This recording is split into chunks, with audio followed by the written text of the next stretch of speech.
The film opens with a slow aerial glide over the Himalayan range, captured in the pale light of dawn. The world's tallest mountains rise like the frozen ramparts of another realm, their jagged silhouettes cutting into a sky so thin it seems to shimmer. Below, vast glaciers wind down the valleys like rivers of fractured glass, frozen mid-motion. There is no movement here except the slow crawl of ice over centuries. For centuries, the world has known this region by its surface beauty, a land of serene monasteries, prayer flags fluttering in the wind, and daring climbers seeking glory atop Everest and K2. It's the roof of the world, the final frontier of human endurance, a place where the oxygen thins and the human spirit is tested. In the minds of most, the Himalayas are a symbol of purity, of isolation, of timelessness. But there's another truth, one rarely spoken and almost never acknowledged outside hushed conversate. Beneath these mountains, under layers of compacted snow and ice, there may lie the remains of an ancient city, a place that existed long before the peaks had their current shapes, and long before modern nations carved the borders that now slice through this range. A city erased not by time alone, but by catastrophe. We see the first hints of this hidden narrative through subtle visual cues. The camera lingers on a glacier's fractured surface, where a shard of carved stone protrudes like a bone from the flea. Here, the contrast framing becomes clear. The known history tells us the Himalayas have been sparsely inhabited, their extreme climate preventing the rise of large settlements. Ancient records, Chinese, Indian, Tibetan, speak of trade caravans, pilgrims, and small fortified towns at strategic passes, but nothing close to a true city in the heart of the mountains. This is the picture painted in classrooms, encyclopedias, and tourist brochures. The Himalayas as a vast, untouchable wilderness dotted with isolate. The hidden truth, the one whispered in fireside tales among the Sherpa, the Lepcha, and the Bhotia, is far stranger. These stories speak of a great city,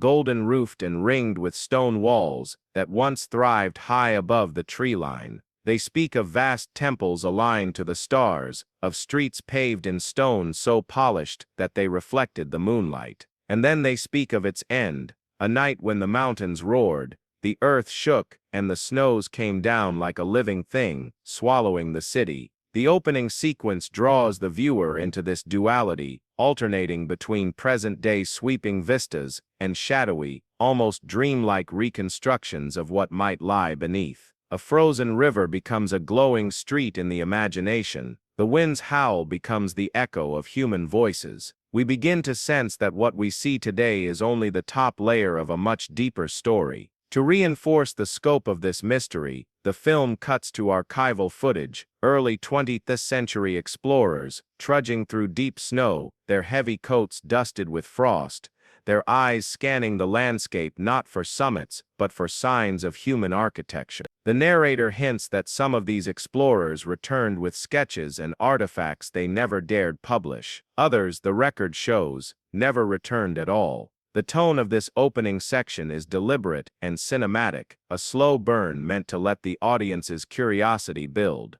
It uses the grandeur of the mountains as a veil, then begins to gently lift that veil to reveal something unexpected. By juxtaposing the world's romanticized image of the Himalayas with a suggestion of their buried past, we establish the thematic heartbeat of the entire documentary, the tension between what we believe to be true and what evidence may yet prove. The final moments of the section bring us down from the aerial views into a more intimate perspective. We follow a single figure, a mountaineer, his breath clouding in the air, as he traverses a high pass. The camera tracks closely on his boots crunching through snow, then on his hand as he brushes frost from a strange symmetrical groove in a boulder. He pauses, staring at it. Something about its shape is unnatural. The voiceover returns, "Though the mountains do not give up their dead easily." But sometimes, when the screen fades to black, the title appears, "The City Lost Beneath the Himalayan Glaciers." The camera fades in from the black screen left by Section 1. We are now inside a dimly lit room, a villager's home somewhere in the shadow of a Himalayan peak. The walls are of rough-hewn wood, darkened by years of smoke from the central hearth. Around the fire, elders sit wrapped in thick wool, their faces weathered by wind and altitude. Outside, the wind moans, but inside a voice begins to tell an old story. This is the first time we hear the legends unbroken, not paraphrased by outsiders, not filtered through translation in dusty books, but spoken as they have been for generations.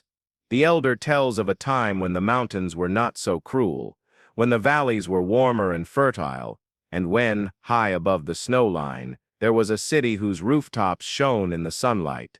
Its walls were built of stone so precisely joined that no blade could slip between them. Its streets were laid out like a mandala, radiating from a central temple whose spire reached toward the heavens. The storyteller pauses to sip from a wooden cup of butter tea, the steam curling upward. Then, in a lower, more solemn tone, comes the part that has haunted the oral tradition for centuries. One night, the mountains awoke, the air turned bitter cold, the ground trembled, and the stars themselves seemed to vanish behind a churning black sky. Snow fell in a torrent, not for hours but for days, until the city and all its people were buried under what the story calls the white silence. The narrator claims that the snow never melted, and that somewhere beneath the ice the city still waits. Academics tend to file such stories under the category of myth. In the official record, tales like these are interpreted as moral allegories, warnings against pride, hubris, or the breaking of spiritual laws. The city becomes a metaphor for impermanence, for the inevitability of nature reclaiming what humans build. This is the version printed in ethnographic surveys, the one summarized in cultural encyclopedias, fascinating, poetic, but not literal. But there's something unsettling about the consistency of the details. These legends are not confined to one village or one ethnic group. Sherpa communities in eastern Nepal tell of a golden-roofed fortress swallowed by an avalanche. In Bhutanese mountain valleys, there's talk of a sky palace lost in a night of endless snow. In the highlands of northern India, among the Bhotia, there's a song that speaks of the city whose lights went dark in the storm. The names differ, but the core imagery is the same: an advanced permanent settlement high in the mountains, erased by a sudden and catastrophic event. The section uses this pattern as a narrative hinge. We begin to suspect that these are not isolated folk fantasies, but fragments of a shared memory. Could they be dim recollections of a real event, passed down across centuries, until the original geography blurred, but the essence survived? To visually emphasize this point, the documentary overlays a map of the Himalayas with markers representing where each variant of the legend is told. The distribution is startling, a broad arc stretching from the eastern fringes of Tibet, through Bhutan, Nepal, and into the Garhwal and Kumaon regions of India. This is not a localized folktale, it's a network of related narratives spanning thousands of kilometers, all pointing toward the existence of something monumental. The film then moves to the work of a handful of researchers who have dared to take these stories seriously. We meet an ethnographer who spent decades in Himalayan villages, recording hundreds of hours of oral histories. She notes the recurrence of not just architectural details, but astronomical references, alignments of buildings with certain constellations now obscured by mountain ridges. We see her field notebooks, ink smudged by snowmelt, filled with diagrams of temple spires and city gates drawn from villagers' descriptions. In contrast, the official academic stance is presented in crisp interview clips from university offices. A historian shrugs and explains that mountain legends often borrow from Pan-Asian mythological motifs. Cities swallowed by snow are simply the cold region equivalent of cities swallowed by floods. His voice is calm, authoritative, final. Yet, as his words play, the documentary intercuts them with villagers' eyes, unblinking, certain, as they tell their own versions of the city's fate. The emotional core of this section lies in that tension, the collision between local certainty and institutional skepticism. It invites the audience to choose, or at least to suspend disbelief. We end the section in a moment that hints at physical evidence to come. The same elder who began the tale leans forward into the firelight and after a long pause, says something unexpected. The translation appears on screen. When the great glacier moves, the city will be seen again. I have seen its stones. The camera holds on his face, and for the first time there's the suggestion that the city is not just an inherited story to him, it's something he has physically encountered. The final shot is of a snow-covered ridge at dusk. The wind lifts a veil of powder snow from the ground, revealing, for just a second, what looks like a perfectly carved stone edge before the snow settles back. The narrator's voice returns, almost whispering, "Legends are dismissed until the day they're proven true."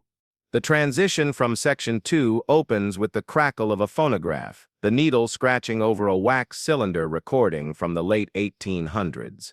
A faint voice, British, formal, describes unusual stone arrangements sighted during a survey expedition near an unnamed high pass.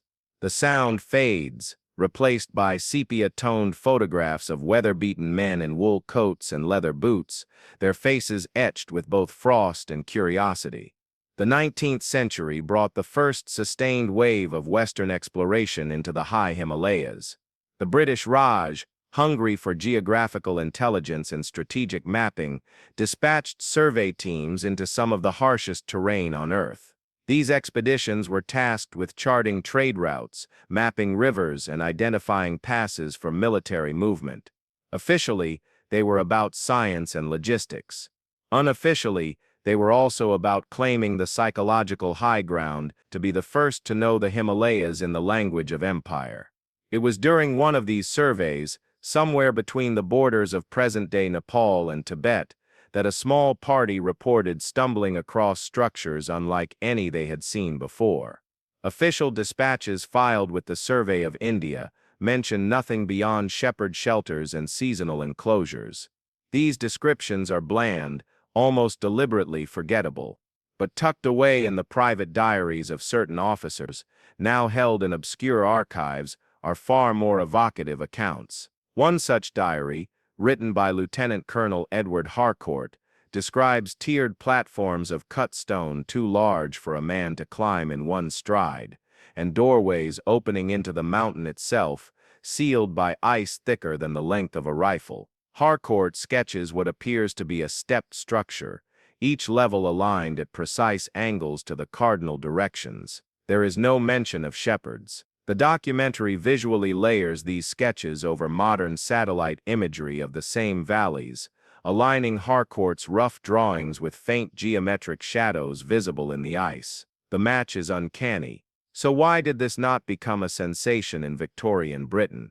Why were these finds not trumpeted in the Royal Geographical Society's journals? The official reason, if one can call it that, is lack of evidence. The harsh weather allegedly prevented further investigation. Avalanches destroyed some of the supposed sites before they could be measured. But there is another explanation, whispered in certain historical circles.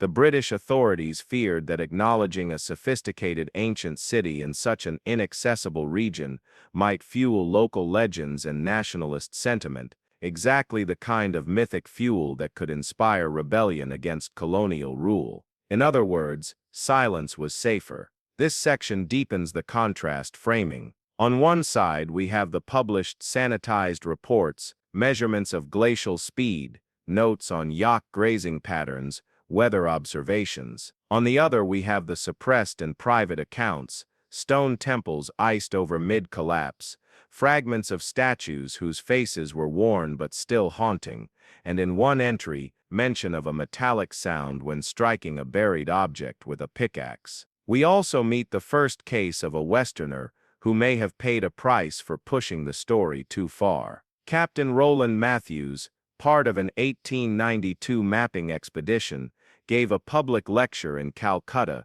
claiming that the Himalayas concealed cities as old as any in Mesopotamia. Days later, he retracted the statement, claiming he had been mistaken in my observations due to snow glare. Surviving correspondence between Matthews and a fellow officer suggests he had been instructed to keep silent in the interest of stability. Visually, this segment alternates between dusty preserved expedition gear, brass theodolites, frost-bitten boots, water-stained sketchbooks, and sweeping recreations of what these men might have seen. The reconstructions are purposefully indistinct, shot through blowing snow and shifting clouds, so the viewer feels the same uncertainty that the original explorers must have felt. The narrative here also begins to connect to the local legends explored in Section 2. Some of the earliest Western records note that guides and porters often refused to enter certain valleys, calling them the sleeping places. The official expedition logs dismiss this as superstition,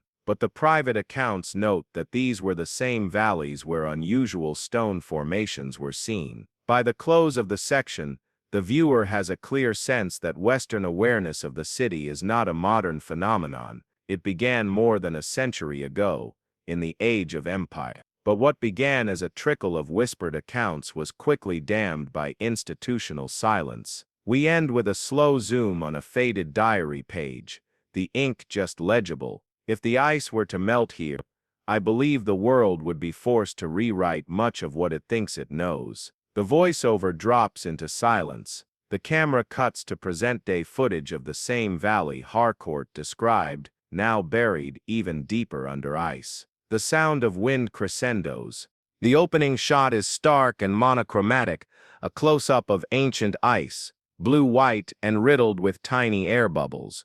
The camera pans outward to reveal the immense face of a glacier, its surface fractured like shattered glass, frozen mid-collapse. Somewhere deep within, unseen by the human eye, lies the secret the previous sections have hinted at. Glaciers are not just rivers of ice, they are time machines. They move at an agonizing crawl, swallowing valleys, forests, and sometimes entire settlements.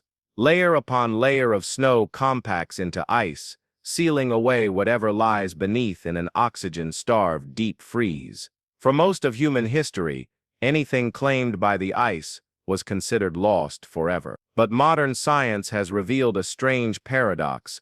While glaciers destroy the surface world, they can also preserve what they consume, locking it in a state of suspended animation for centuries or even millennia. This is where the contrast emerges. The known narrative is straightforward. Himalayan glaciers are hazards, barriers to trade, mountaineering obstacles, forces that shape the land through grinding erosion.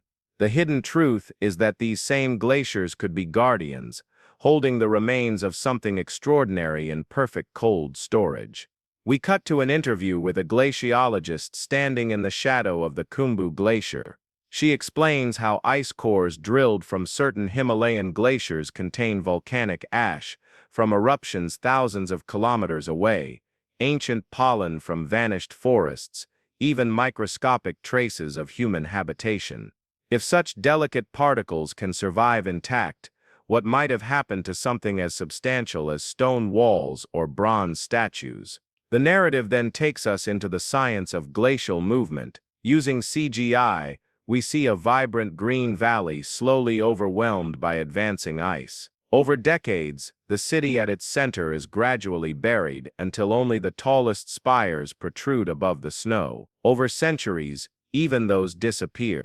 The glacier creeps onward, pressing down with the weight of 100 million tons, sealing its captives away from the outside world. But glaciers are not eternal. Climate shifts can cause them to retreat, revealing what they once consumed. This is not hypothetical. In the Alps, 4,000-year-old artifacts have emerged from melting ice. In the Andes, preserved mummies have surfaced, their skin still intact after centuries. The Himalayas, however, have been slower to give up their dead, until recently. We hear from a mountaineer who recalls climbing through a newly opened ice cave and spotting a wall too straight to be nature's work. At first, he assumed it was part of an old expedition shelter.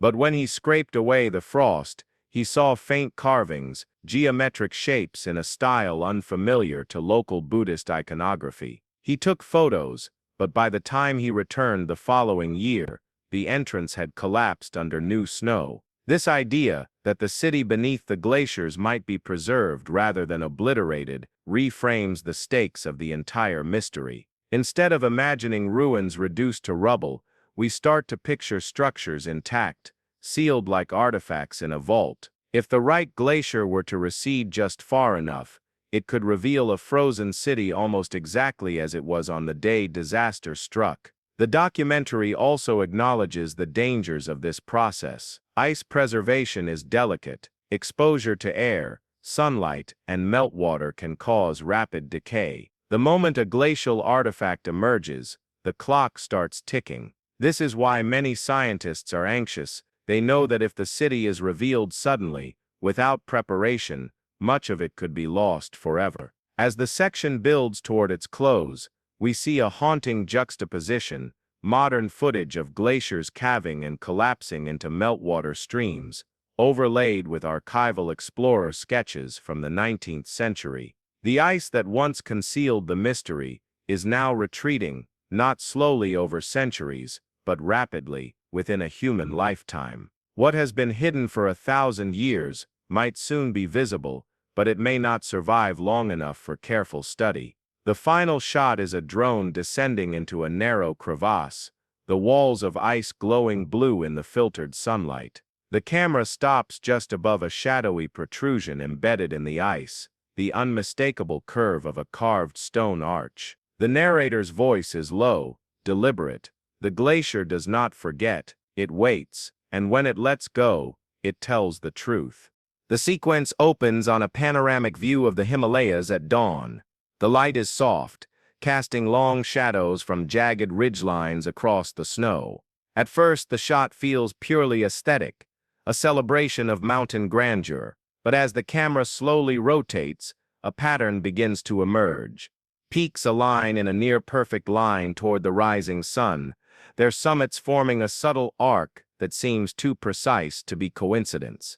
The known view of the Himalayas from both modern tourism and historical record is that human settlements here have always been dictated by survival.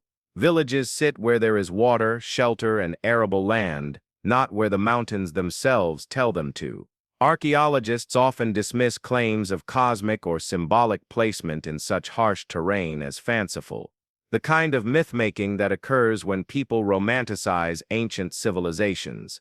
The hidden view, however, suggested by recent satellite analysis and comparative studies, is far more deliberate. Some Himalayan settlements, including those that are now ruins, appear to have been placed according to astronomical and geomantic principles. This is sacred geography, a system in which natural landscapes are integrated into spiritual and architectural design to mirror the cosmos itself. We meet a cultural historian from Bhutan who explains how ancient builders in the Himalayas, much like those in Egypt or Mesoamerica, believed that aligning structures with celestial events brought harmony and divine favor. In Vedic cosmology, for instance, mountains are seen as embodiments of cosmic pillars, bridges between earth and heaven.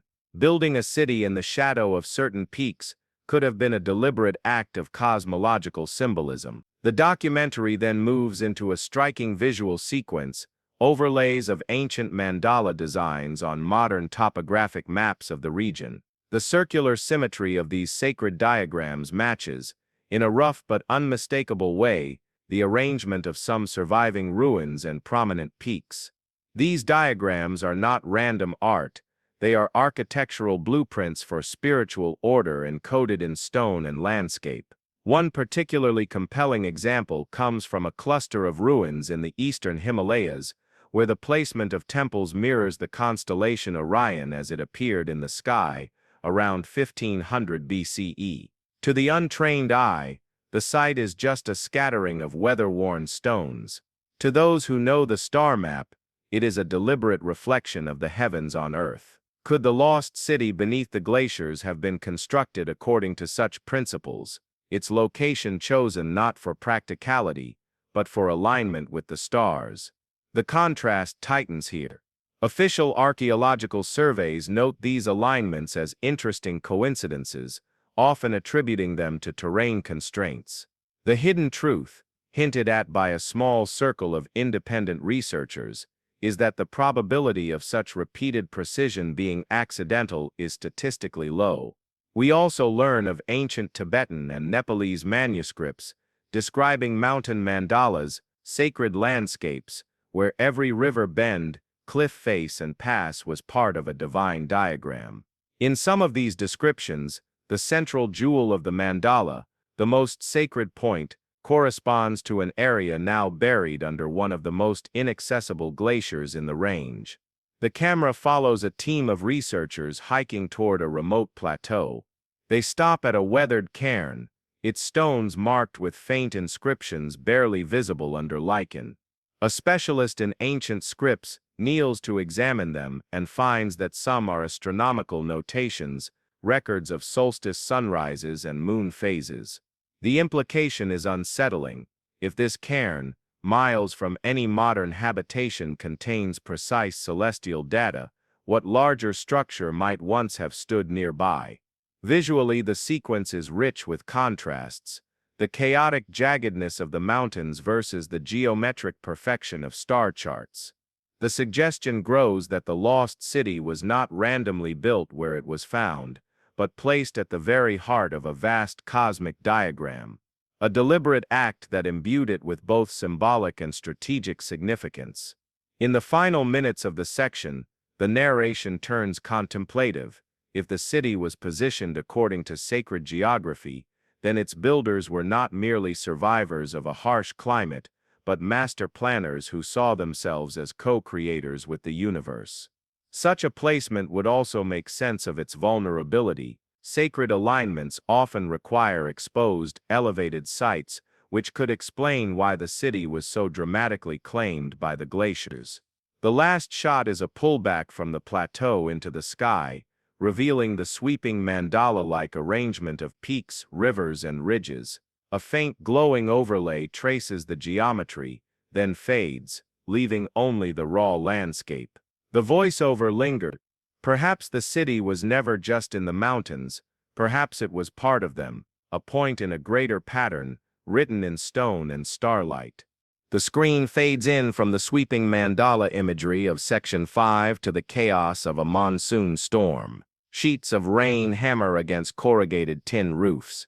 A swollen river churns with mud and debris, its surface broken by uprooted trees and fragments of wood carried from far upstream. The soundscape is deafening: water, wind, and the distant rumble of landslides. The scene cuts to 1985.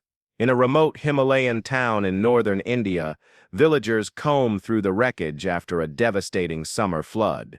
Amid the silt and splintered timber, something catches the eye of a young boy, a small rectangular sheet, glinting dully in the cloudy light. It is not paper but copper, engraved with lines of tiny, precise script. The boy takes it to his father, who in turn passes it to the local monastery. Within weeks, several more are found scattered along the riverbanks, like pieces of an ancient puzzle. These discoveries quickly become known among locals as the monsoon manuscripts. At first, officials dismiss them as religious artifacts washed out of some remote shrine. But a few scholars permitted to examine the copper sheets notice something unusual.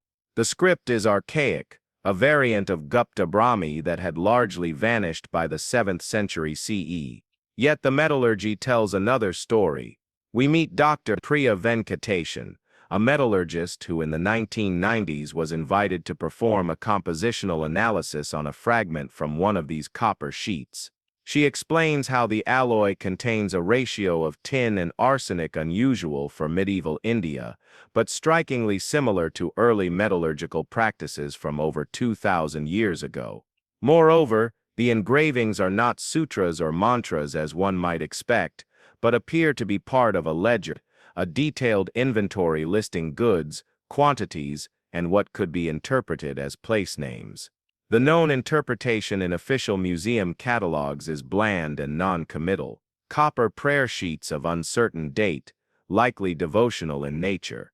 The hidden possibility, based on the physical evidence, is that these are administrative documents from an organized urban settlement far older than any known in this part of the Himalayas. The documentary lingers on one place name in particular, translated loosely as City of the Sky Jewel. This name appears in at least 3 of the copper sheets recovered over several years. Local elders nod when they hear it, saying it matches an old name for the fabled lost city buried under the glacier.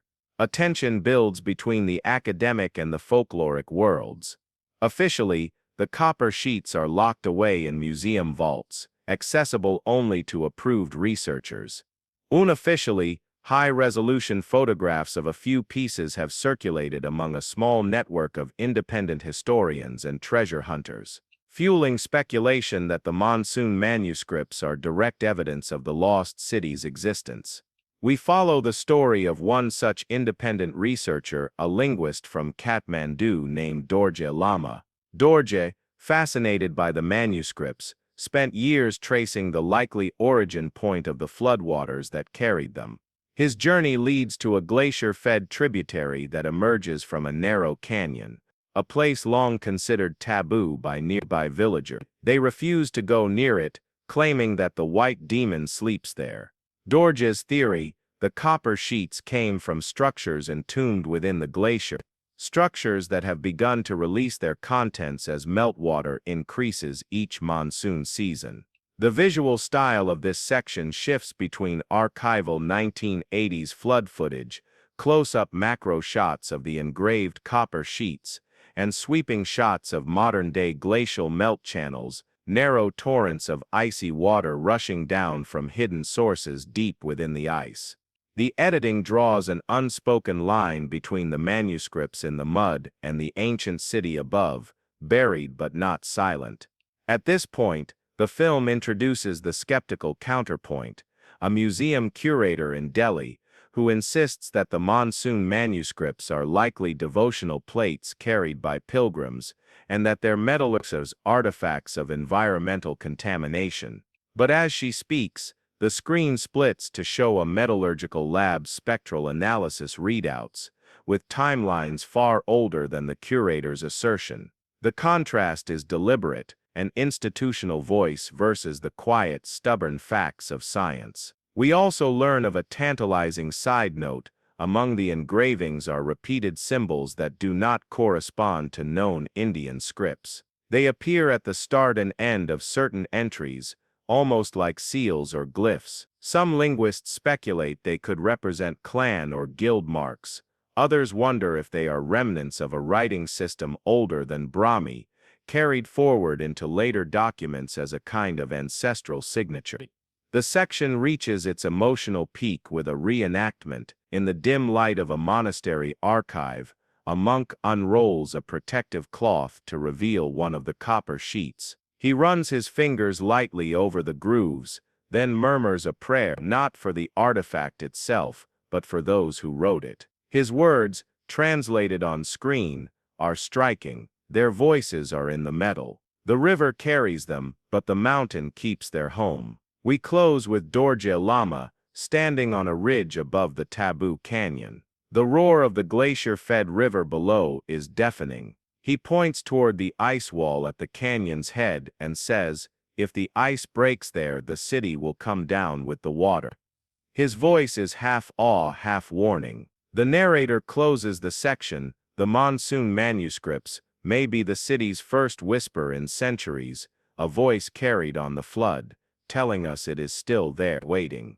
The section opens with a wide shot of an ancient mountain pass, the wind carrying thin whips of snow across a jagged ridge. Below, a narrow path snakes along the cliffside, barely wide enough for a single person or pack animal.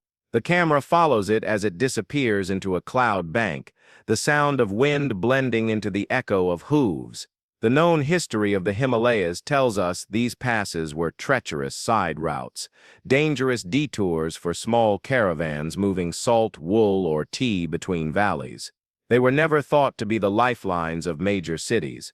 But the hidden view, emerging from new topographical analysis and oral history, suggests that one of these passes was not a minor trail at all, but a primary artery of trans-Himalayan trade, connecting the Indian subcontinent with the high plateaus of Tibet and beyond. We meet historian Dr. Arjun Singh, who has been mapping ancient caravan routes using satellite imagery and old surveyor notes from the British Raj. He overlays these maps with known archaeological sites, and something unexpected appears, a cluster of settlements forming a chain between the pass and the glacier where the lost city is said to lie. Each site is positioned at a day's walk from the next, the ideal spacing for a trade network. The documentary takes us into the field, following a small expedition along one of these routes. The path is narrow, flanked by cliffs on one side and plunging ravines on the other.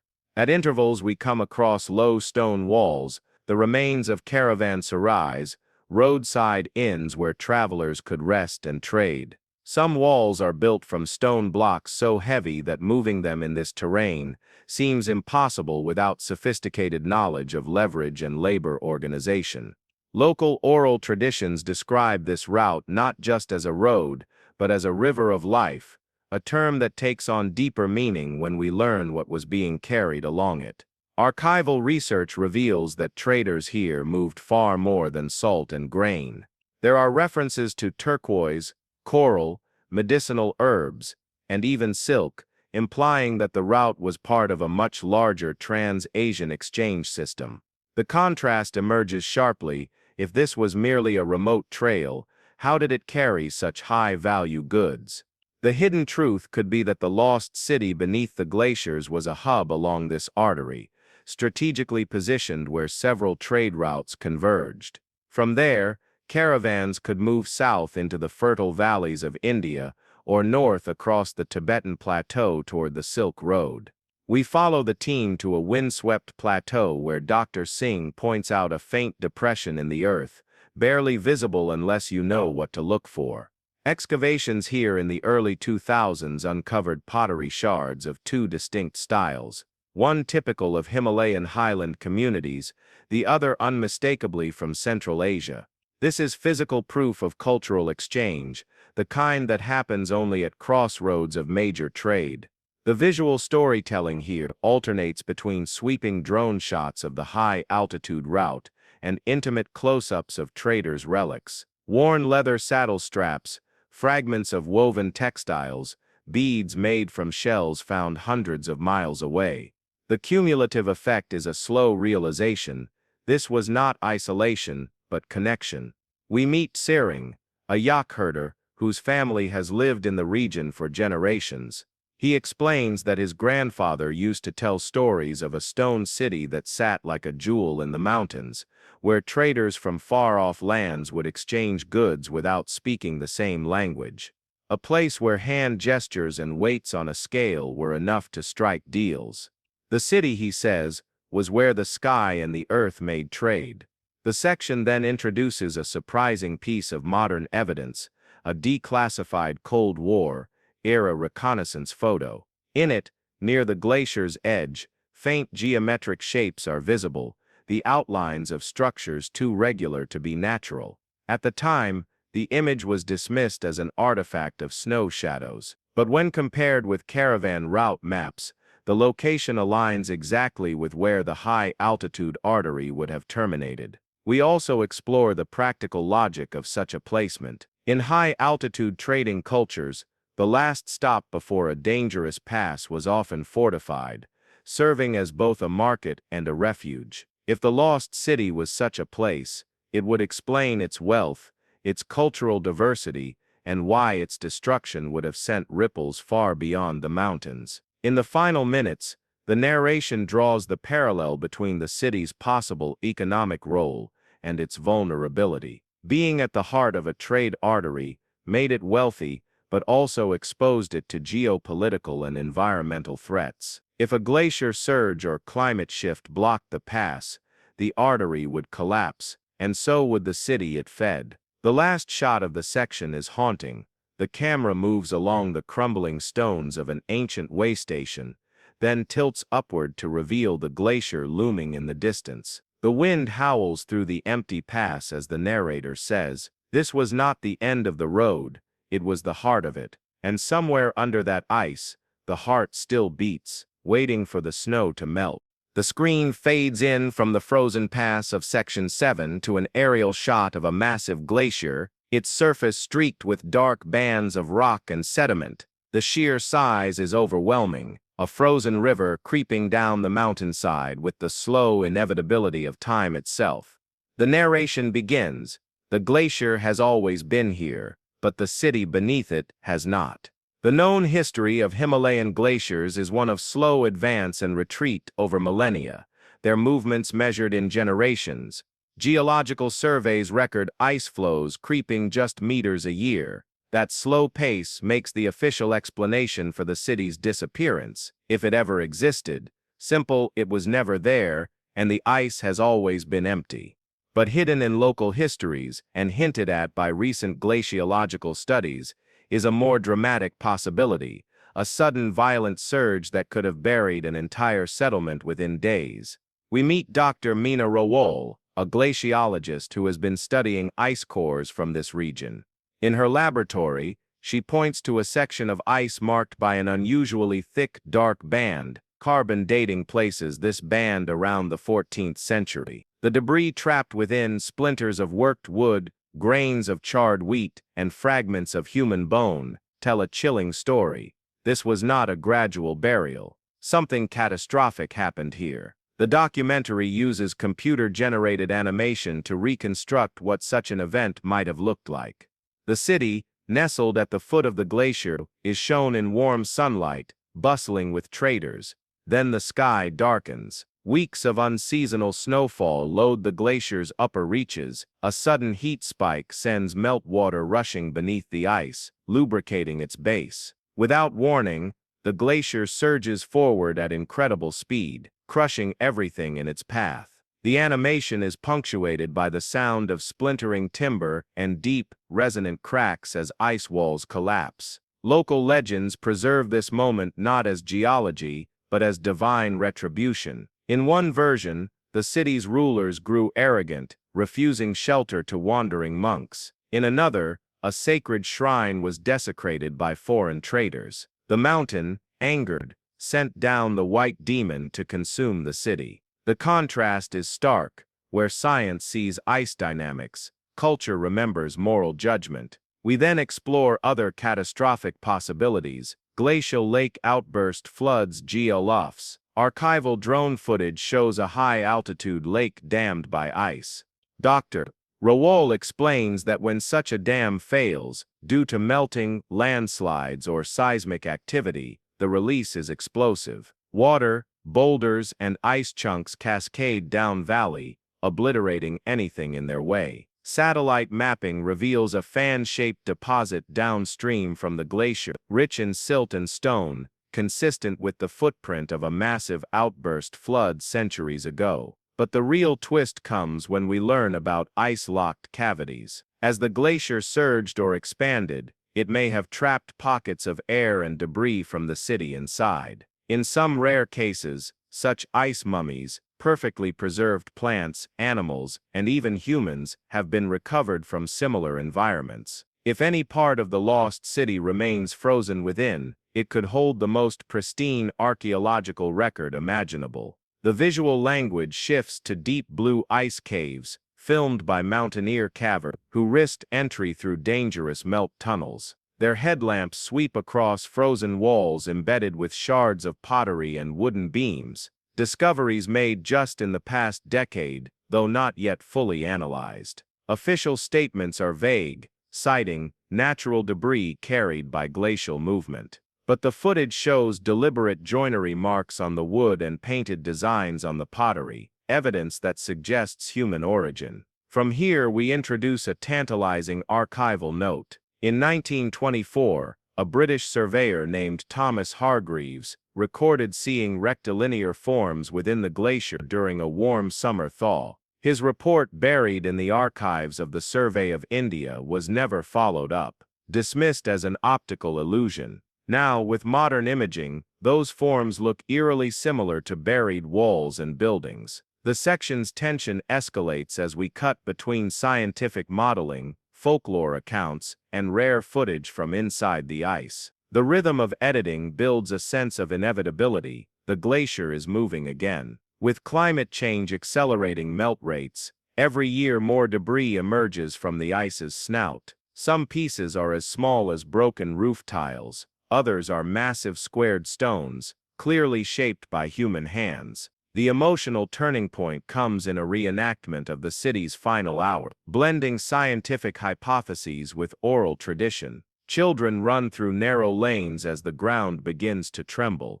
Traders scramble to gather goods as the sound of cracking ice grows louder. Priests ring bells in desperate prayer. The last image before the whiteout is of a woman clutching a copper plate, one eerily similar to the monsoon manuscripts, before the avalanche of ice and water swallows everything. The narrator delivers the key reflection: whether by divine wrath or geological inevitability, the result was the same. The city vanished beneath a moving mountain, and for centuries, the ice kept its secret. The final moments of the section return to present day. Dr. Rawal and her team stand at the glacier's melting edge, pulling a carved wooden beam from the mud. It is waterlogged, its carvings faint but still visible. She holds it up, half smiling. Proof, or just a piece of a much larger puzzle. The camera lingers on the beam, then pans to the glacier's vast white wall, shimmering under the afternoon sun. The narrator leaves us with a question: if the glacier buried a city once, what else might it reveal as it retreats?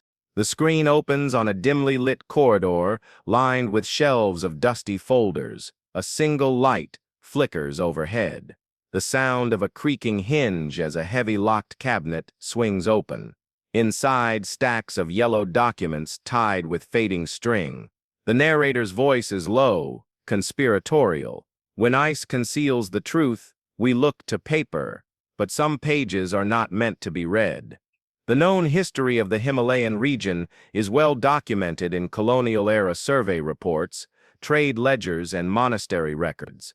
These are accessible to any determined researcher, but behind that public record lies another layer: sealed files in government vaults, private collections, and restricted monastery libraries, places where only a select few have ever been allowed. The hidden truth may be buried here: maps that pinpoint the city's location, records of expeditions that found more than they admitted, and artifacts quietly removed from the glacier long before modern teams arrived.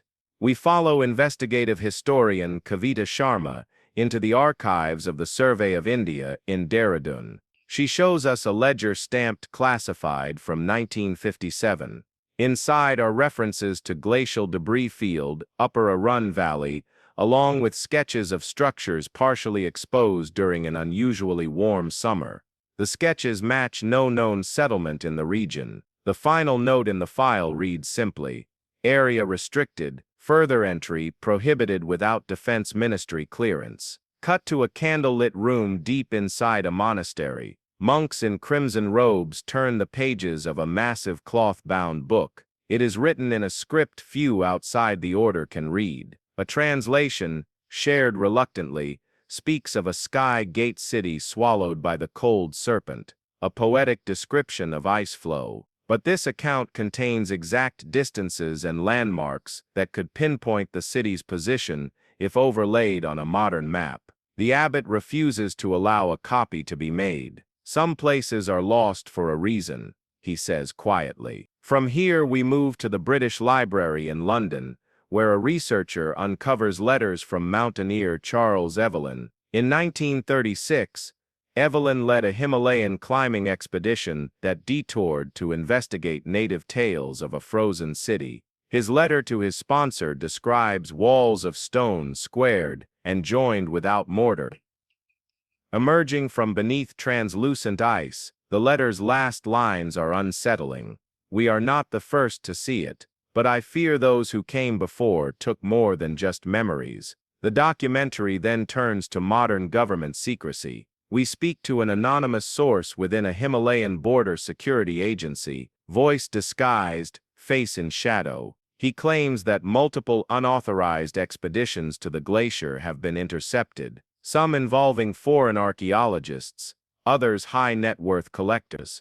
Artifacts disappear into private hands, he says. The official stance is that nothing exists, but if nothing exists, why all the guards? A particularly revealing moment comes when Sharma files a right to information request for a 1974 Indo-Tibetan border police report. Weeks later, she receives a polite but firm denial.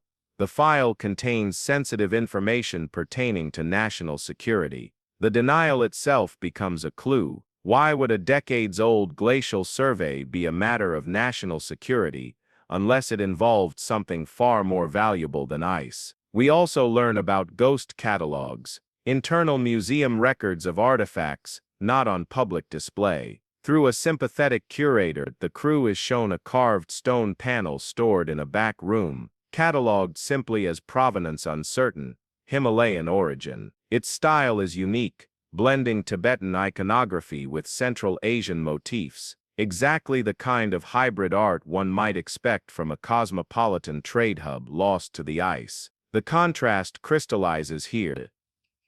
In the known history, Himalayan archaeology is a matter of scattered finds and small village ruins. In the hidden record, there's evidence of something much larger, carefully managed and possibly suppressed. Whether the motive is to protect a fragile site, to control potential treasure, or to avoid border disputes, the result is the same.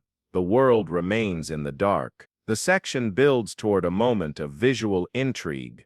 Archival film footage from the 1960s, shot during a mountaineering expedition sponsored by the Geological Survey of India. It shows climbers on the glacier's edge pointing toward a structure visible through the ice. The frame abruptly cuts to black. The reel's log sheet ends mid-sentence. In the closing minutes, the narrator draws us deeper into the mystery. The glacier may have entombed the city, but these archives, these guarded pages and hidden images, hold the key to finding it again.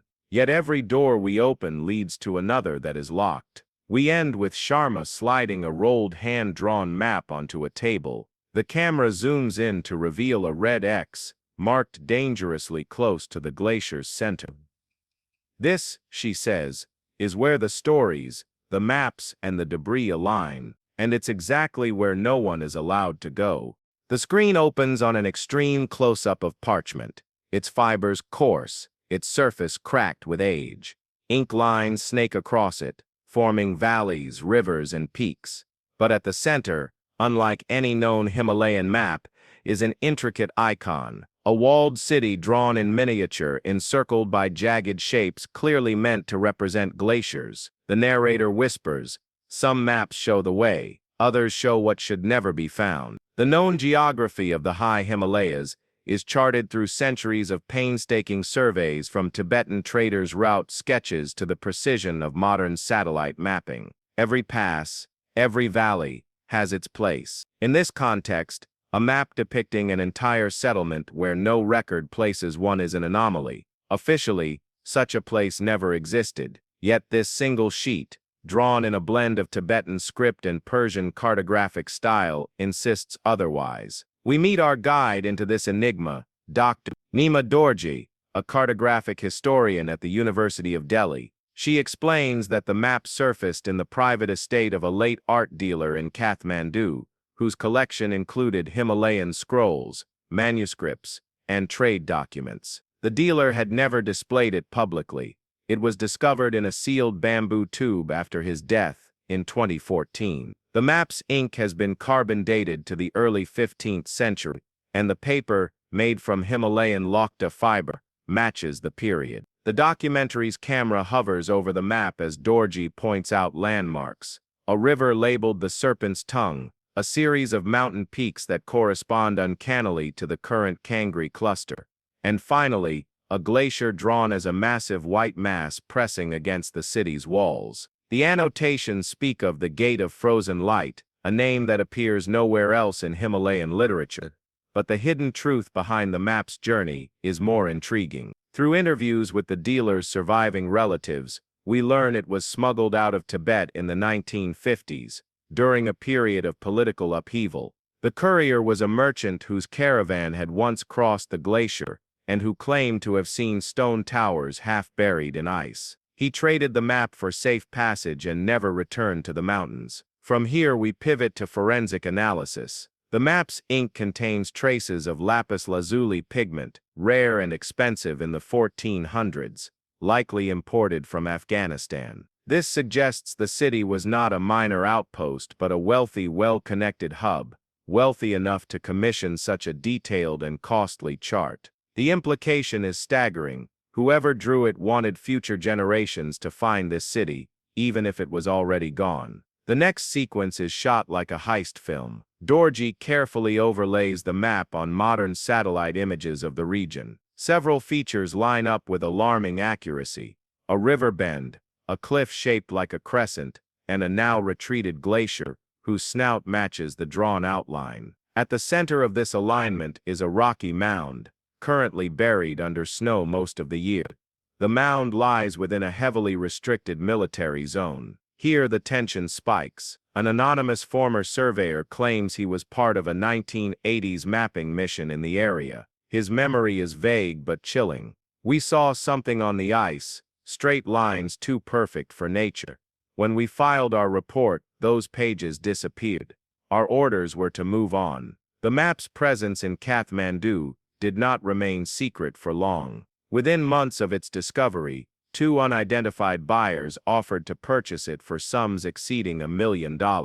Both offers were declined, but the map was stolen from Dorji's office in 2016, under mysterious circumstances. Security footage shows a masked figure slipping into the university archive and leaving minutes later with a scroll case. The twist: the original was never in the office. Dorji had made high-resolution scans and stored the parchment in a separate secure location. "They took a decoy," she says with a faint smile. But the break-in confirmed what she already feared. Someone else was searching for the lost city, and they had resources. The documentary then transitions to an animated sequence reconstructing the map's drawn journey from hand to hand: a monk's brushwork in a candlelit cell, a trader's satchel on a windswept pass, a smuggler's hidden compartment, an art dealer's secret drawer, and finally, the modern scans glowing on a laptop screen. Each transition is punctuated by the narrator's refrain: "Some truths survive the centuries not by accident, but because someone intended them to." In its closing minutes, the section tightens the stakes. Dorji has identified a narrow summer window when the glacier's meltwater flow is at its lowest, making the marked site theoretically accessible. She plans to lead an expedition there, unofficially, without permits, and without announcing her intentions. The danger is obvious: unstable ice, unpredictable weather, and the possibility of armed patrols. We end with the map rolled out across a table, weighted down with carved stones. The camera slowly zooms in on the icon of the city. Dorji's voiceover carries into darkness: "This map was meant to be found. Now we must see if the city it marks still exists, or if the ice has claimed it forever." The frame opens with the crunch of boots on ice. A low wind moans through the narrow valley, carrying flecks of snow that sting the skin. The narrator's tone is hushed, urgent. "The closer you get to the truth, the thinner the ground beneath your feet." The known Himalayan trekking routes are well established, marked by cairns used by traders and climbers alike, supported by guides who know the mountains as intimately as their own breath. Thousands of trekkers have skirted the edges of glaciers without incident, photographing their jagged blue walls and marveling at their beauty. But the hidden paths, the ones not marked on tourist maps, the ones whispered about in remote tea houses, lead to places where even seasoned Sherpas hesitate to go.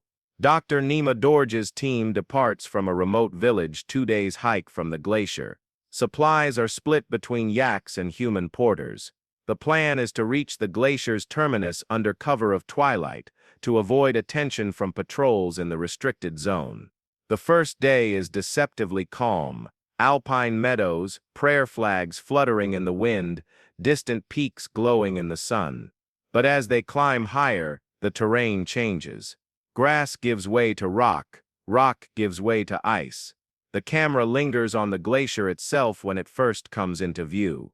It's not the pristine white ribbon seen in tourist brochures. It's streaked with dirt broken by crevasses and studded with towering seracs that groan and shift without warning. Dorje pauses to study it. The map's coordinates now less a theoretical point and more an icy labyrinth they must navigate. We cut to a conversation with Tenzin, a veteran Sherpa who has agreed to guide them to the safe approach, though he warns there is no such thing. He points to a section of ice that appears solid but hides a meltwater channel beneath. "One step you're fine, one step you're gone," he says, tapping his boot on the ground. His words hang in the air like the cold itself.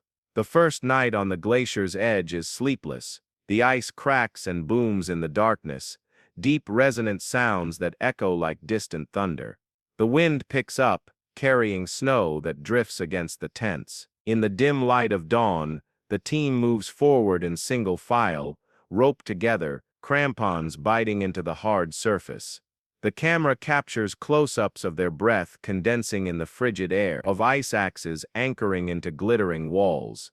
The known scientific truth about glaciers is that they are not static. They are rivers of ice in slow motion, grinding stone beneath them, reshaping valleys over centuries. But the hidden reality the team experiences is that the glacier is alive in a more immediate sense. It shifts, it sighs, it resists intrusion. At one point, a block of ice the size of a car calves from a serac just 50 meters away, crashing into the abyss below. The sound is deafening. Midway through the day they come across something unexpected, a protruding shape in the ice. At first glance it looks like a rock, but as the sun strikes it, intricate carvings become visible. It's a piece of worked stone, perhaps a column fragment caught in the ice's grip. The team gathers around in awe. Dorje runs her gloved hand over the surface, whispering, "It's not just a story." They take careful photographs and GPS coordinates before moving on. The sun is dipping, and shadows make navigation treacherous. The second night brings the first real test. Temperatures plummet, and a sudden katabatic wind screams down the glacier, flattening one of the smaller tents. The team huddles in the remaining shelters, the nylon fabric snapping like a drum in the gusts. Tenzin mutters a short prayer in Tibetan, eyes closed, before bracing himself against the wind to secure the guy lines. By the third day, the terrain turns brutal. They must cross a field of crevasses, some so wide they require ladders to bridge. Each crossing is tense, the sound of crampons scraping metal, the hollow echo from the void below. On the far side of one particularly deep crevasse, Dorje spots a strange pattern in the snow, parallel lines running diagonally. Tenzin kneels, brushes away the powder, and reveals the edge of a stone slab. It appears cut, deliberate, part of something larger buried beneath. The tension builds as they draw nearer to the location marked on the ancient map.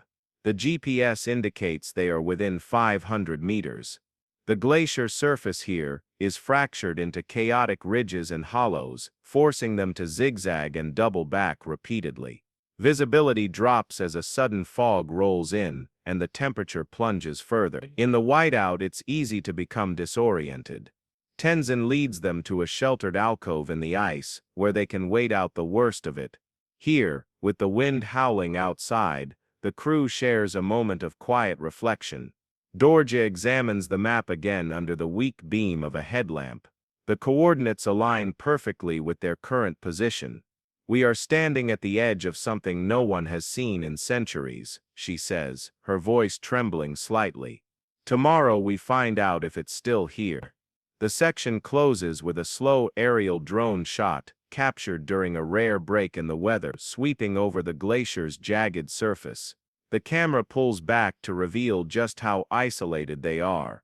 A tiny cluster of tents surrounded by miles of ice and rock, with the distant roar of meltwater beneath. The narrator's voice is solemn. The glacier's edge is not a border. It is a threshold between what is known and what the ice still hides. The section opens in near silence, save for the soft hiss of snowflakes striking down jackets. The fog that trapped the team the night before has lifted, revealing the glacier in stark crystalline detail. The sun is low, its light refracting through the ice in shifting rainbows. This is the day Dorji has been working toward for years. The known stories of lost Himalayan settlements are mostly tales of villages abandoned due to famine, war, or shifting trade routes. Archaeologists sometimes uncover the remains of such places, half-buried walls, prayer stones, fragments of pottery, but always in the lower valleys, where life was more sustainable. The hidden narrative Dorji now hopes to prove is that a much larger, more complex city existed at an altitude and position considered impossible, and that its ruins are still entombed in the glacier ahead. The morning march is slow. The team moves in calculated steps, weaving between jagged ice towers and ridges. The GPS confirms they are now standing over the exact location marked on the ancient map. At first, there is nothing but ice. Then Tenzin stops abruptly, holding up a hand. Ahead, a translucent wall of ice rises several meters high, and within it, faint but undeniable, are straight vertical shapes. The drone camera sweeps in for a closer look. Encased in the frozen wall is what appears to be masonry, blocks of dressed stone stacked in a way nature would never arrange. One block bears a shallow carving, a wheel-like symbol, its spokes radiating from a central circle. Dorji gasps, recognizing it instantly as a design not seen in any documented Himalayan settlement. The crew sets to work with ice axes and small battery-powered tools, chipping away at the surface. It is slow, exhausting work in the thin air. Every strike sends hairline cracks skittering across the ice, and meltwater trickles down their gloves. After hours of effort, a section of the wall is exposed enough to reveal its mortar joints. The stone is dark and speckled, a type of granite not found in the surrounding peaks. Dorji kneels to examine it, her breath forming clouds in the frigid air. "This is not just a wall," she says quietly to the camera. "It's a gateway." The team expands the cleared area, revealing a rectangular outline in the stone, an entrance sealed by centuries of ice. Above it, an inscription in an unknown script curves along a lintel. Dorji traces the letters, noting similarities to both early Tibetan syllabary and a lost Central Asian dialect. This blend of languages suggests the city may have been a trade nexus between far-reaching cultures, a melting pot frozen in time. We cut to a voiceover from Dr. Sanjay Rathore, a linguist consulted via satellite uplink. He explains that certain glyphs match those found on 14th century trade seals in Samarkand, indicating an astonishing level of cross-regional contact. If this is accurate, he says, we're looking at a city that was part of a vast forgotten network, one that rewrites the map of medieval Asia. The camera follows the crew as they venture further along the ice face, discovering more structures emerging from the glacier, a collapsed watchtower, the top of a domed roof, and a series of small alcoves carved into the cliffside above. Each is partially revealed, as if the glacier is reluctantly surrendering its prisoner. The known science says glaciers are retreating faster than ever due to climate change. Here, that phenomenon takes on an eerie duality as the ice melts. It is simultaneously destroying and revealing the city. Walls emerge, but their surfaces crumble under exposure after centuries in cold preservation. Dorji faces a heartbreaking dilemma. To see the city is to witness its death. The crew documents everything in meticulous detail. High-resolution scans, GPS coordinates, and 3D models are captured for future analysis. A specialist uses ground-penetrating radar to map what lies deeper within the ice. The radar images are astonishing.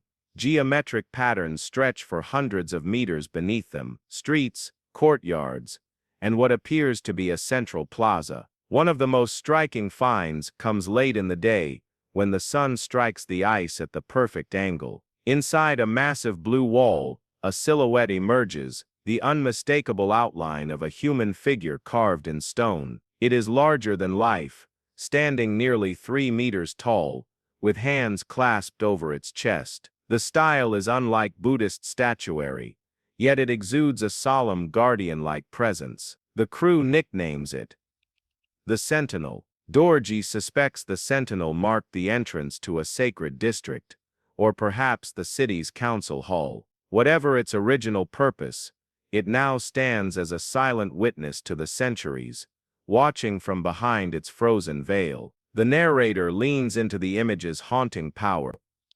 The ice preserves, but it also imprisons. To reach the city, one must first free its keeper. As the day ends, the team retreats to camp, exhilarated, but deeply unsettled. Their discovery confirms the map's authenticity.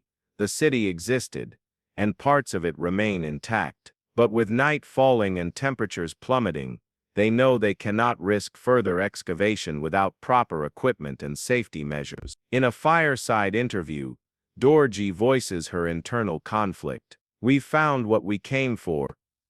But it's not enough to see, we must understand. The glacier won't give up its secrets willingly, and each day we wait, the ice changes. We are racing against both time and nature." The section ends with a montage of the day's footage, the gateway half revealed, the wheel-carved stone, the radar's ghostly city map, and the towering figure of the Sentinel. Over it the narrator's voice deepens. Some cities vanish into the earth, others burn to ash. But here, beneath the Himalayan ice, a city waits, not gone, not alive, caught forever between memory and oblivion. The wind howls against the camp as dawn breaks. In the dim gray light, the glacier ahead looks like an enormous sleeping beast, its ridges and crevasses shifting subtly under the strain of hidden currents. The team knows today is different. Yesterday they confirmed the city's existence. Today they will attempt to enter it. The known challenges of glacier exploration are logistical and physical, unstable surfaces, deep crevasses, unpredictable weather. Mountaineers and scientists alike prepare for weeks before venturing into ice caves. The hidden danger here is more insidious. They are not simply exploring a natural formation, but forcing their way into a man-made structure that has been entombed for centuries.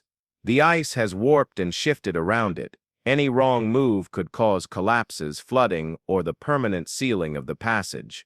Dorja gathers the team in the tent for a final briefing. She has decided to target the gateway wall they partially revealed yesterday.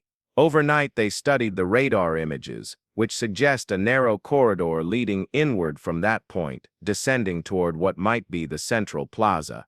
The plan cut a controlled tunnel through the ice, reinforcing it with portable braces as they go to prevent sudden collapse. The approach is tense. Clouds swirl overhead, threatening another storm.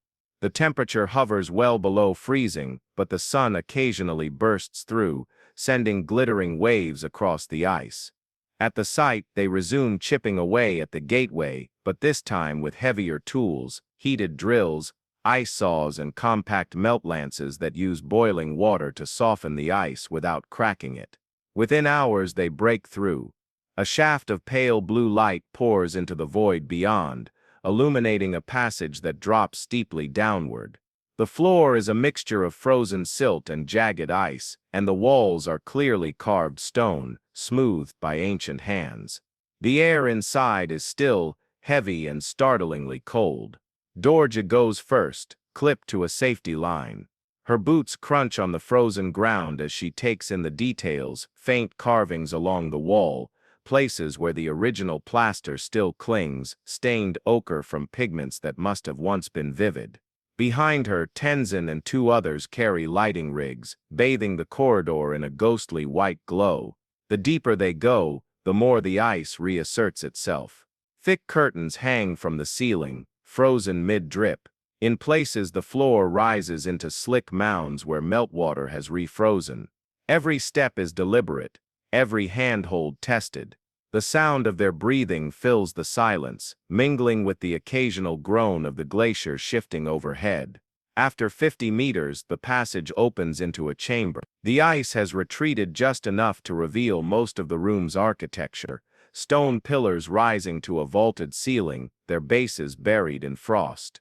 At the center stands a broken table of black granite, its surface carved with intersecting circles, a pattern that Dorje immediately identifies as astronomical in nature.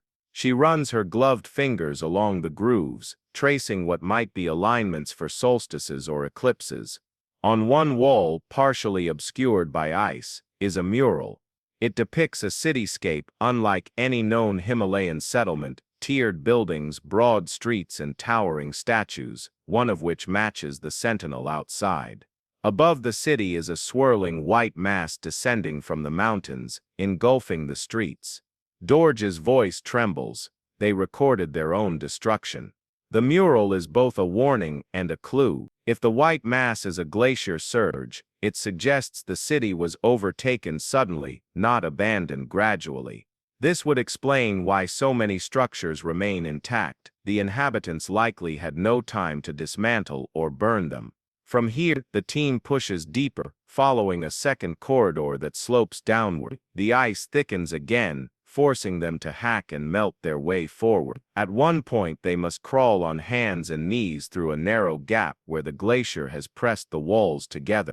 Beyond it, the passage widens into a staircase descending into darkness. The steps are worn but still solid, each one slick with a thin sheen of frost. As they descend, the air changes. It feels heavier, with a faint metallic tang. The sound of dripping water echoes from somewhere far ahead. Their lights catch on faint glimmers embedded in the ice, metal fittings, broken tools, perhaps even jewelry, all trapped mid-collapse. Finally, they emerge into a vast, partially frozen plaza. The roof above has long since collapsed, leaving the open space exposed to the glacier's slow, crushing advance. Here, the ice has swallowed entire buildings, their upper floors barely visible through translucent walls. A large circular stone platform stands at the plaza's center, covered in a thin layer of snow. Dorje climbs onto it and realizes it is not solid ground at all. It is the roof of a sunken structure, perhaps a temple or council hall, with an entrance now buried under tons of ice. The radar had hinted at this, but seeing it in person is staggering. If they can access it, it may contain artifacts untouched since the day the city fell. The problem is the ice. Melt too quickly, and water will flood the space. Cut too aggressively, and they risk destabilizing the entire plaza. Dorje decides they cannot attempt entry today. They will need to return with specialized gear. The disappointment is palpable, but the team knows patience is the only way to keep both themselves and the site safe. Before leaving, they take one last sweep of the plaza. Near the edge, Tenzin finds something protruding from the snow, a cylindrical stone container capped with a carved lid. It is small enough to carry, and after careful documentation, they secure it in a padded case for later analysis. Dorje suspects it might be a reliquary, a vessel for sacred or ceremonial objects. The retreat up the staircase is slower.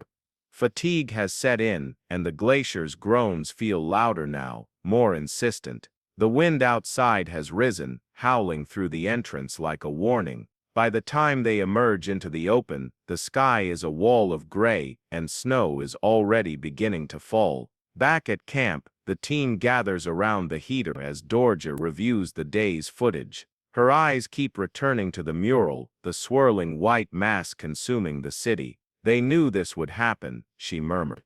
The question is, did they try to stop it? The narrator closes the section with a reminder of the stakes. They have found the heart of the city, but the heart still beats beneath the ice, guarded by time, by danger, and perhaps by design. To understand why the city was built here, and why it was lost, they must go deeper still. The storm batters the camp for most of the night, rattling the tents and burying the equipment under drifts of snow. By morning, the world is a monochrome blur, but inside the main tent, the team is already awake. They huddle around a table where the stone container found in the plaza rests on a layer of insulation, frost still clinging to its surface. It's a simple cylinder about the length of a forearm, carved from dark basalt. Faint lines spiral around its body, not decorative, but functional shallow grooves that may have been designed to improve grip. The lid is sealed with what appears to be hardened resin, now brittle with age. Dorji examines it closely. This is not ordinary. The stone is volcanic, but there's no volcanic rock anywhere near here. It was brought in, maybe from the Tibetan plateau or farther. That fact alone suggests the container held something important enough to transport across great distances. The known archaeological protocol is clear. Such relics should be opened in a controlled environment under laboratory conditions to prevent contamination or damage. But the hidden reality here is that time is not on their side. If the contents are organic, parchment, cloth, foodstuffs, they might already be degrading now that they're exposed to the air. Dorji makes the call. The opening will happen here, today. Tenzin prepares a small heated chamber inside the tent, raising the temperature just enough to keep the frost from melting too quickly. Wearing gloves, Dorji begins to chip away at the resin seal. Each strike sends a dull echo through the tent, and the smell that emerges is faint but distinct, not rot, but something earthy, mineral, and old. When the lid finally comes loose, the team leans forward. Inside, cushioned by layers of dried moss, are three objects. The first is a small disc of polished bronze etched with concentric rings and tiny symbols that seem to represent lunar phases. The second is a strip of folded cloth, so fine it could be silk, dyed in faded reds and golds. The third is a fragment of parchment, brittle but still legible in parts, its ink dark and sharp despite the centuries. Dorji lifts the bronze disc first. It is surprisingly heavy for its size, and when she tilts it, the light catches on inlaid points of silver that mark certain positions along the rings. A specialist in archaeoastronomy might recognize it as a kind of calendar, perhaps one used to determine ritual dates or alignments with celestial events. The idea sends a quiet ripple of excitement through the team. If the city's builders tracked the heavens so precisely, they were not merely subsistence settlers. They were scientists, architects, and philosophers in their own right. The cloth is next. Carefully unfolded, it reveals an embroidered pattern, a geometric mandala, whose lines intersect in complex, almost mathematical ways. At its center is a motif that matches carvings seen both on the Sentinel statue and in the plaza mural. This recurring symbol seems to bind the city's architecture, art, and now its sacred relics together into a single cosmology. Finally, the parchment. It is written in a script none of them immediately recognize, sharp angular strokes with looping flourishes, perhaps an ancestor of a known Himalayan writing system, but distinct in style. Though much of it is too fragile to handle, one section is intact enough to reveal a diagram. It depicts the mountain range itself, with the city marked at the convergence of several lines radiating outward. These lines could be rivers, or they could be something more abstract, like ley lines or astronomical sight lines. Tenzin mutters, "It's a map, but not just a map of geography. This is a map of power." The implications are staggering. The relics suggest the city was built deliberately at this precise location, not merely for strategic or defensive reasons, but because it was considered a nexus, a place where the earth and sky met in some profound way. This reframes earlier theories about the city's purpose. It was not simply a trading hub or a religious settlement. It may have been a center of knowledge, a Himalayan Alexandria, devoted to the study of cosmic order. That night, Dorji sits alone with the relics, sketching their details in her notebook. She keeps returning to the bronze disc. The lunar symbols align perfectly with the astronomical markings on the granite table they found in the ice chamber.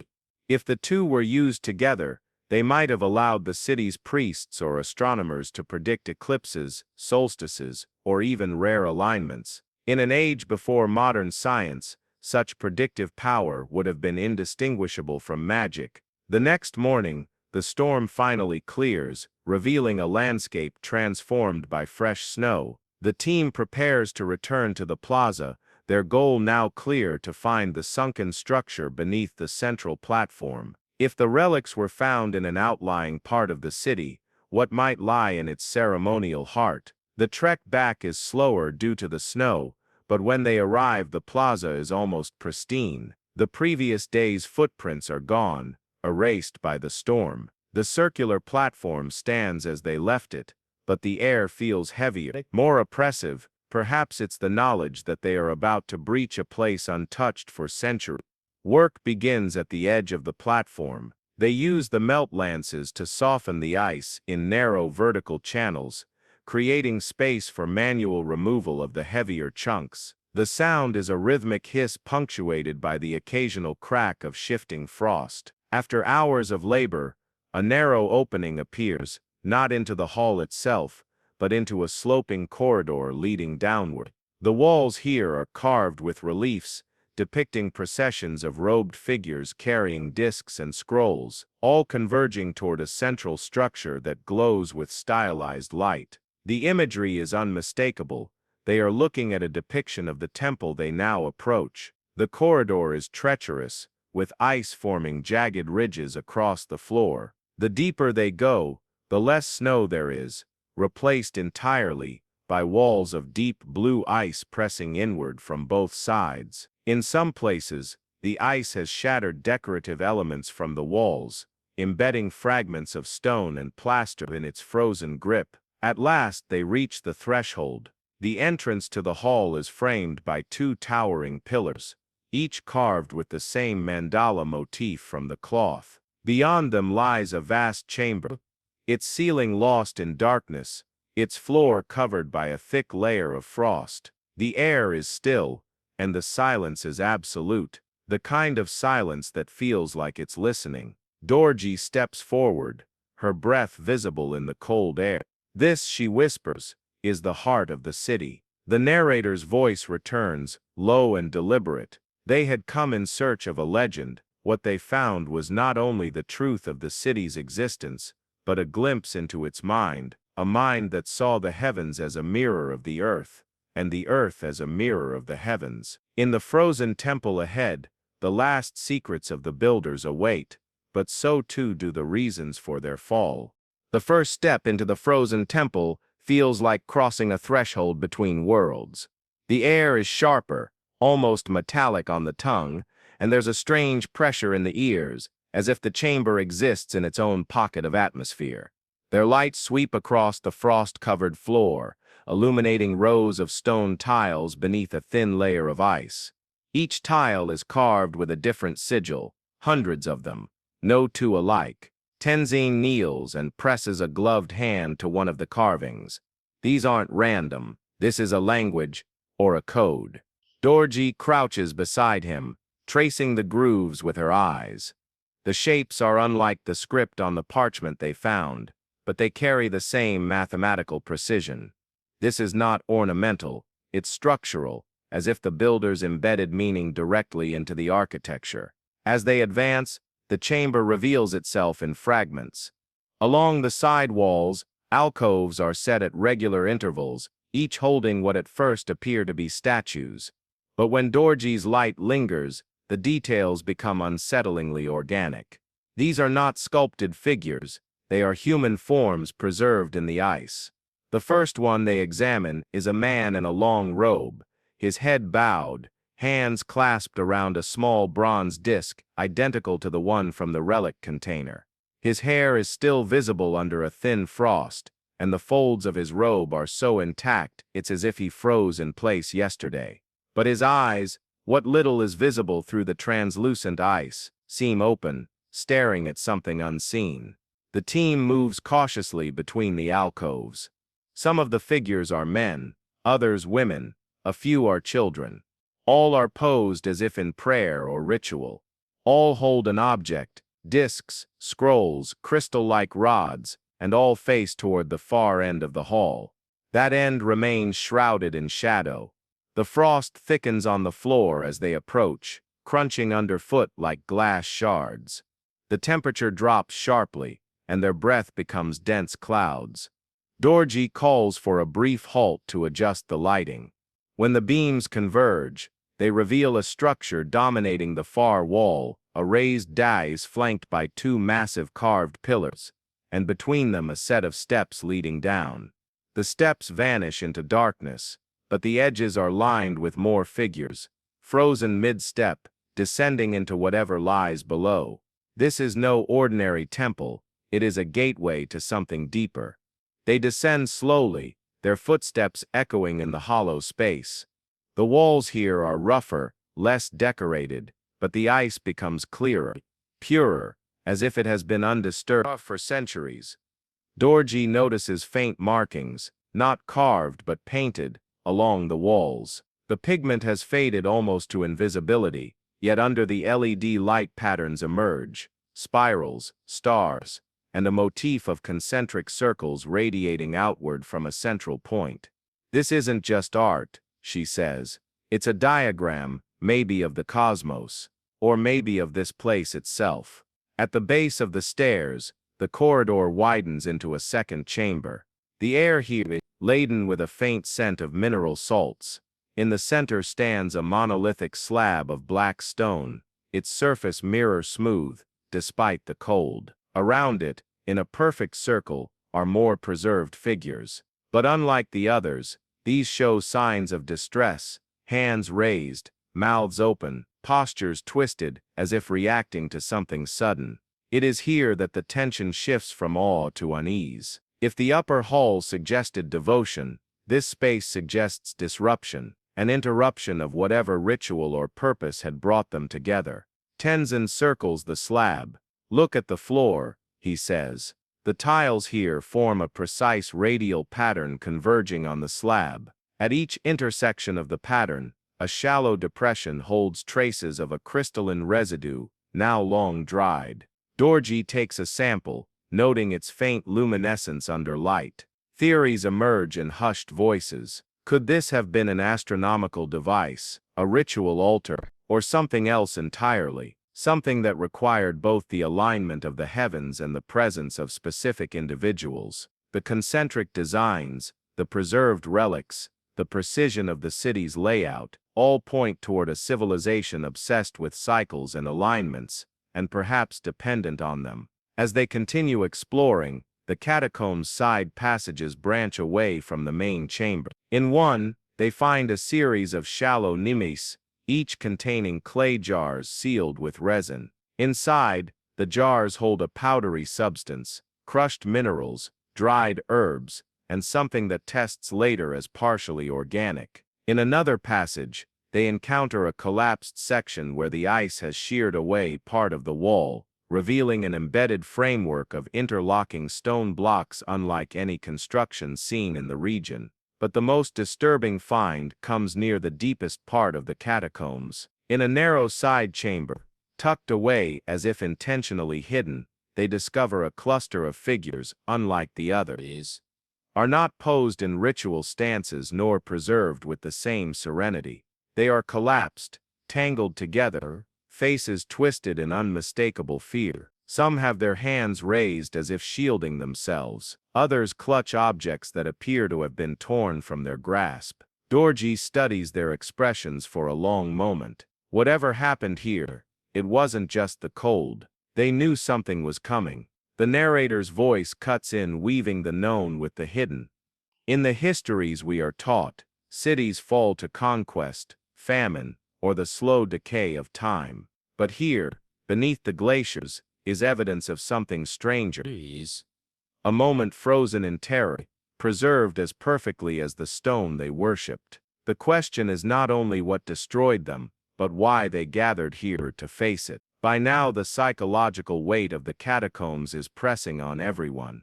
The silence is oppressive, broken only by the faint crackle of the ice, shifting in the cold. Every light beam feels like it could reveal another frozen figure just outside the edge of vision. Dorji decides to halt the deeper exploration for the night. The relics, samples, and photographs they've gathered are enough to begin forming hypotheses. But even as they make their way back toward the temple's upper hall, the black stone slab and the terrified faces stay fixed in their minds. Outside, the sky has shifted to a hard, clear night. The stars blaze above, and for the first time Dorji notices how certain constellations align with the angles of the temple's facade. The realization sends a shiver through her, not from the cold, but from the sense that the builders had engineered their world to mirror the heavens with obsessive precision. In her notebook she writes a single line before sleep: "If the heavens shifted, so too did the fate of the city." Back at their makeshift base camp, the team gathers around a heated work table. The relics from the frozen temple are laid out with care: the bronze discs, the resin-sealed jars, fragments of carved tile, and most tantalizing of all, a bundle of parchment-like sheets, recovered from a dry alcove deep within the catacombs. These are the ice scrolls, preserved in such a way that the fibers have not rotted, their ink still faintly visible. The atmosphere is electric, but tense. Dorji knows that what they're attempting now is as risky as navigating the glacier itself. One wrong move, and the delicate scrolls could crumble into dust. They use precision tools and microheaters to slowly warm each sheet to just above freezing, preventing thermal shock. The script is unlike any known Himalayan writing, where Tibetan and Sanskrit flow in loops and curves. This one is geometric, straight lines, intersecting angles, and clusters of dots. It seems as much like a schematic as a written language. Tenzin, who has worked with cryptographic models before, immediately notes the repetition patterns. It's structured, he says, but not in the way a narrative text would be. This is more like instructions. The known historical record would suggest that any such writing would be devotional or royal. Prayers to deities, records of rains, edicts for the people. But here, the hidden truth seems to be that this civilization encoded something functional, perhaps technical knowledge, in their sacred texts. Working in shifts, the team begins transcribing the symbols into a digital database. They feed the sequences into a comparative algorithm designed to identify correlations with known languages and codes. The first matches are faint and partial. A handful of symbols resemble archaic Proto-Elamite characters.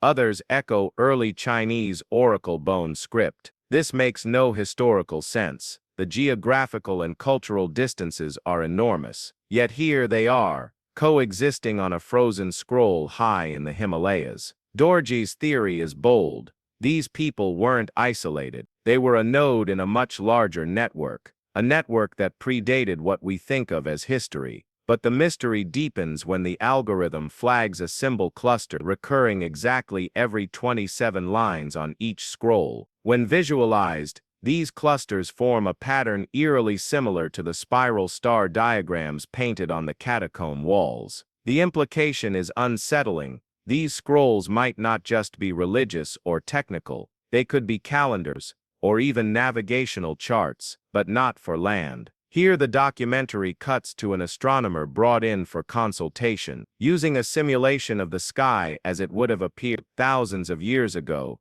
she overlays the scroll pattern with known star positions. The match is not perfect, but close enough to be deliberate. They were tracking celestial events with extreme precision, she explains. Eclipses, alignments, possibly even predicting when the heavens would shift in ways that impacted their world. The known history of ancient Himalayan communities credits them with basic star lore for agricultural cycles. The hidden truth hinted here is that this civilization may have possessed advanced astronomical knowledge, rivaling or even predating that of classical civilizations. But why encode it in such a strange, almost mechanical script? The answer may lie in the second set of relics, the bronze discs. Under magnification, the discs are covered in concentric grooves, like a phonograph record. When light is angled across the surface, microscopic etchings appear, the same script as the scrolls, but arranged in spirals. One of the researchers proposes a daring idea.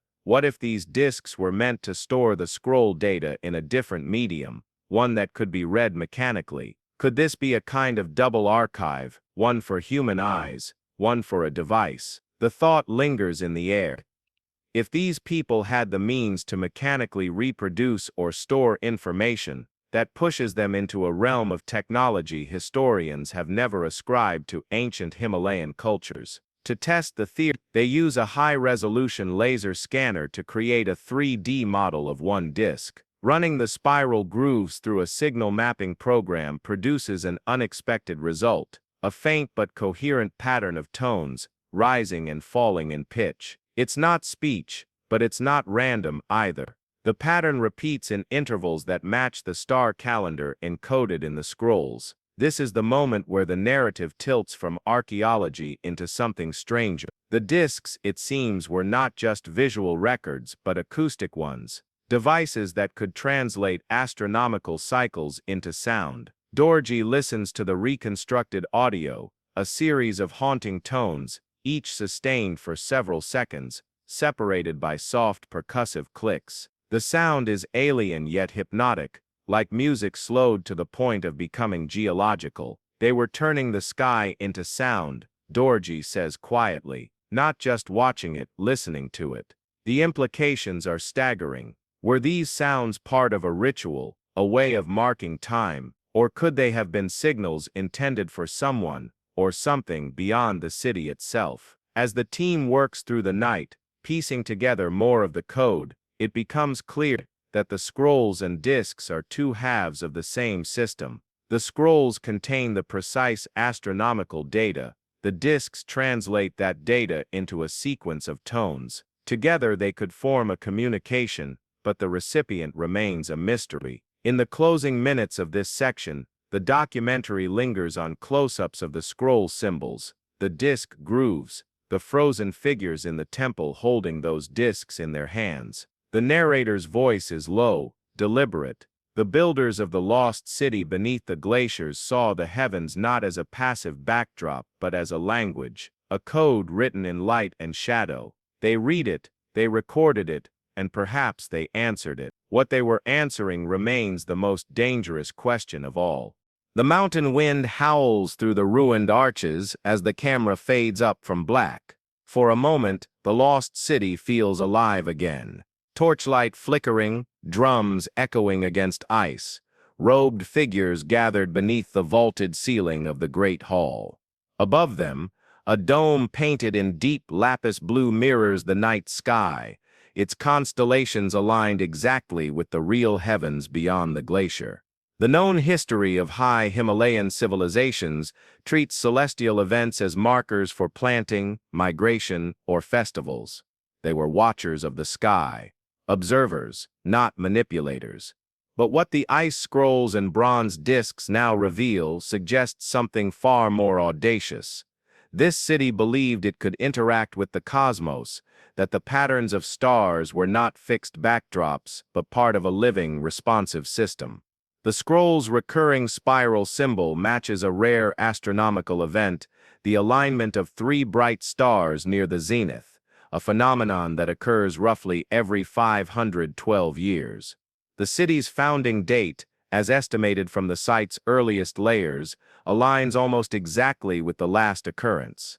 This means the builders could have been planning for a second occurrence during their lifetime or for their descendants. In the reconstructed sequence, the star alignment triggers the playing of the bronze discs in the Great Hall. The tones generated match the mathematical ratios of the star distances as mapped by the scrolls, a kind of musical mirror of the heavens. But to what end? Tenzin's working theory is that the tones were part of a sky ritual, a ceremony intended not just to honor the celestial alignment, but to influence it, or perhaps to call something connected to it. Whether symbolic or functional, the act carried enormous significance for the city. The reenactment sequence turns darker. Archival drawings from the catacombs show the spiral symbol flanked by flames and jagged lines, visual metaphors for disruption or calamity. The next alignment, according to the scrolls, would bring not prosperity but a falling of the lights and rivers of ice. And here the hidden truth clicks into place. The city's mastery of astronomical cycles may have been its undoing. Paleoclimate records, pieced together by a glaciologist interviewed on camera, reveal that roughly 1,500 years ago the Himalayan glaciers underwent a sudden period of rapid advance. Ice that had been retreating for centuries surged forward in just decades, swallowing valleys and cutting off trade routes. Such glacial surges can be triggered by small but catastrophic shifts in precipitation and temperature, conditions potentially amplified by volcanic eruptions or, in the case of local belief, by celestial forces. The inhabitants of the city, convinced they were controlling a cosmic dialogue, may have interpreted the early signs, strange lights in the sky, a sudden drop in temperature, as confirmation that their ritual was working. But the ice kept coming, and the tone of their art changed from reverent to desperate. The team finds a sequence in one scroll that breaks from astronomical data into a long column of repeated symbols. When decoded, the phrase translates loosely as "we played the song, but the sky did not answer." From that point, the archaeological record shifts. Buildings in the upper quarter show signs of hurried fortification. Food stores expand, and strange layers of ash appear in soil samples, suggesting fires burned constantly, either for warmth or as part of frantic ritual repetition. In a haunting moment, Dorji reads aloud from a translated fragment, "We gathered in the great hall as the cold took the breath of the fields. The sound was given to the sky again and again, but the wind returned it broken. The rivers of ice came down like thieves in the night." The collapse was not immediate. The city fought the ice for years, possibly decades, as it crept closer. At first, they diverted meltwater streams, then built higher retaining walls, but the surge was relentless. In the catacombs, the team finds what might be the final entry, a schematic of the city with arrows leading downward, toward the very chambers where the relics were found. This suggests the citizens entombed themselves with their knowledge not in blind panic, but as a deliberate act of preservation. The discs were sealed in resin, the scrolls packed in dry niches, the temple statues frozen mid-ritual. They were creating a time capsule for an unknown future finder, a final message across centuries of ice. But there is one more twist. The astronomical event the scrolls predicted, the rare triple alignment, is due to occur again within the next decade. And this time, the team has the ability to replicate the tones exactly, with precision technology the ancients could never have imagined. The section closes with the expedition's return to the glacier's surface. The wind is sharper now, the air colder than it was just days earlier. Dorji stands at the edge of the site, the recovered discs in protective cases at her feet. The camera cuts between her face and the sky overhead, already showing the first hints of the coming alignment. "We came here to find the past," she says, her breath visible in the cold. But perhaps the past was also waiting for us for this exact moment. The music swells, blending the reconstructed tones of the bronze discs with a deep cinematic score. The narrator delivers the final lines as we fade to black. "The city called to the sky, and the sky answered with ice. Now, centuries later, the song will rise again." The opening shot is quiet. No music, no wind. A static frame of the glacier valley, weeks after the expedition's departure. Snow has fallen again, erasing the footprints and camp traces. The entrance to the ice tunnel is gone, sealed under a fresh drift as if it had never been disturbed. The known version of this story, as it will appear in academic journals and cautious press releases, is straightforward. A team of researchers located a probable site of ancient settlement beneath Himalayan ice, recovered several artifacts of unknown origin, and recorded environmental data that might contribute to the study of glacial acoustics. It is a victory for interdisciplinary science, neatly packaged and politically safe. The hidden version, which will never be formally published, exists only in private journals, encrypted hard drives, and the minds of those who were there. It is the story of the tones, the harmonic response from the ice, the cracks that formed at the height of the alignment, and the inexplicable spikes in frequency that no equipment malfunction can explain.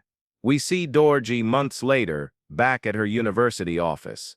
She stands before a wall-sized satellite image of the Himalayan range, red pins marking dozens of glacial sites. Her desk is cluttered with books on archaeoacoustics, ice mechanics, and comparative mythology. The bronze discs are gone, officially handed over to a national museum for preservation, but a 3D printed replica sits beside her coffee mug. Sometimes she spins it while she works, though never long enough for the tones to build. Tenzin, now back in his home village, tends a small shrine overlooking the mountains.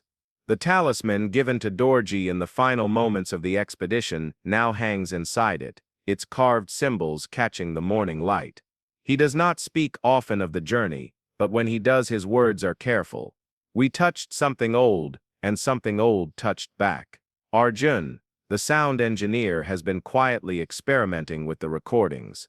In his small Mumbai studio, he runs the tones through a spectrum analyzer again and again. Each time he finds faint background patterns, barely audible, that seem to match the rhythm of glacial calving events recorded in the valley for decades.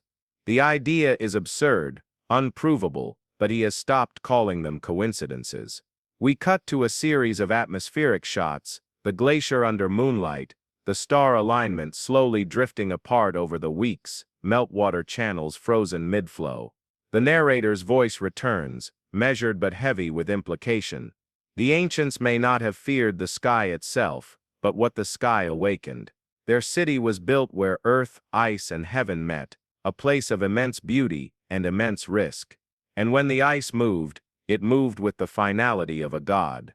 A brief montage of recovered artifacts plays: the stone tablets, the fragments of carved wood, the bronze discs, now behind museum glass. Visitors pass by without knowing the tones they once carried, or the night they sang again under the alignment. The film shifts tone here, pulling back from the specific expedition to a wider view of history's erasure. Across the world, from the Andes to the Arctic, ancient settlements have been claimed by ice, water, sand, or forest. Most are never rediscovered. The city lost beneath the Himalayan glaciers is not unique in being hidden, only in the fact that its song was briefly heard again. The locals have their own ending. In nearby villages, the story of the night the ice answered has already entered oral tradition. Some tell it as a warning that outsiders should not wake what the mountains choose to keep sleeping. Others tell it as a sign that the ancestors still watch and will speak again when the stars align. In a generation, the details will blur, but the shape of the tale will remain. The final on-location scene returns us to the glacier, filmed months later by a small follow-up crew. There is no sign of disturbance, the wind howls through the valley, and the ice is silent, except at one moment. The boom mic catches a deep, low-frequency murmur, so faint it could be wind, or something deeper in the ice. The sound is left unenhanced, unexplained.